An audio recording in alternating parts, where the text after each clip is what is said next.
In Greek mythology, the story of the Trojan Horse is one of the most well-known tales from the Trojan War. It is not a story of strength or overwhelming force, but of patience, deception, and clever thinking. This event, placed at the very end of a decade-long war, would decide the fate of the city of Troy. The Trojan War began after Paris. A prince of Troy took Helen, the wife of Menelaus, king of Sparta, back to his city. The Greeks considered this an insult that could not be ignored. A coalition of Greek kingdoms led by Agamemnon sailed across the Aegean Sea to demand Helen's return. The Trojans refused, and war broke out. For 10 years, the Greek army camped outside the walls of Troy. They fought countless battles on the plains before the city, but Troy's defenses held strong. The city's walls were said to be built by the gods themselves, and its warriors like Hector and Aeneas were skilled and brave. Even the greatest Greek heroes, such as Achilles, could not bring the city down. The war became a long and exhausting stalemate. By the 10th year, morale in the Greek camp was low, supplies were stretched thin, and many warriors longed to return home. The Greeks knew that continuing the war in the same way would not succeed. It was at this point that Odysseus, king of Ithaca, suggested a plan. Instead of attacking the walls, the Greeks would try to deceive the Trojans. They would pretend to abandon the war entirely, leaving behind a gift, a massive wooden horse.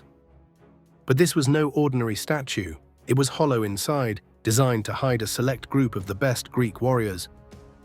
Under the guidance of the master craftsman Epeius, the Greeks built a horse large enough to hold dozens of soldiers. The choice of a horse was not random. It was an animal sacred to the Trojans, and such a gift could be seen as an offering to the goddess Athena, who was associated with wisdom and war. Once the horse was complete, the Greek army put the rest of the plan into motion. They burned their tents, destroyed their camp, and boarded their ships. From the walls of Troy, the Trojans saw the Greek fleet sailing away and believed the war was finally over. When the Trojans came down to the beach, they found the huge wooden horse. Opinions were divided.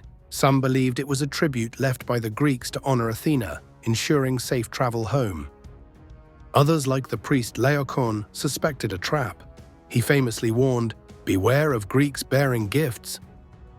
But before suspicion could spread, an event occurred that convinced the Trojans to bring the horse inside. Two great sea serpents emerged from the waves and attacked Laocoon and his sons, killing them. Many believed this was a punishment from the gods for insulting the sacred gift. Seeing it as a sign from Athena, the Trojans dismantled part of their own wall to drag the horse into the city. That night, they held a grand celebration, believing the war was finally over. Music, feasting, and wine filled the streets, and watchfulness faded. When the city was deep in sleep, the hatch in the horse opened. The Greek soldiers hidden inside, led by Odysseus, climbed down quietly. They killed the guards and opened the gates of Troy.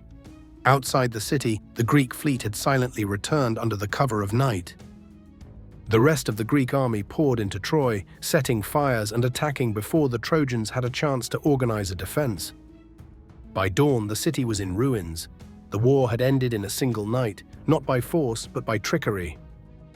The story of the Trojan horse has been told for centuries as a lesson in cunning, strategy, and the danger of misplaced trust. Even today, the term Trojan horse is used to describe something that appears harmless but hides a threat within.